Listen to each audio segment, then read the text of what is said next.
আপনি কি ভেবেছেন যে রাতে সবাই আপনাকে ফেলে যাবে? বন্ধু, পরিবার, স্বজন কেউ থাকবে না। সেই রাতে আপনার সাথে থাকবে শুধু আপনার আমল। আর এটাই হলো কবরের প্রথম রাত।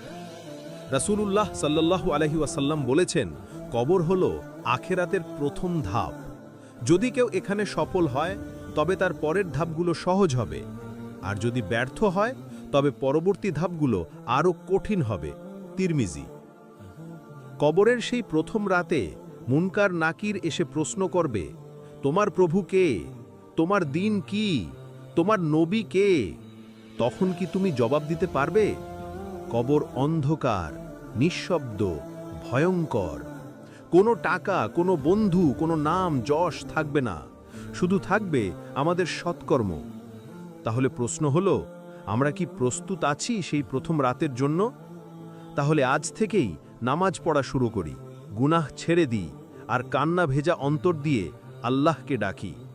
কারণ কবরের প্রথম রাত থেকেই শুরু হবে আমাদের আসল যাত্রা।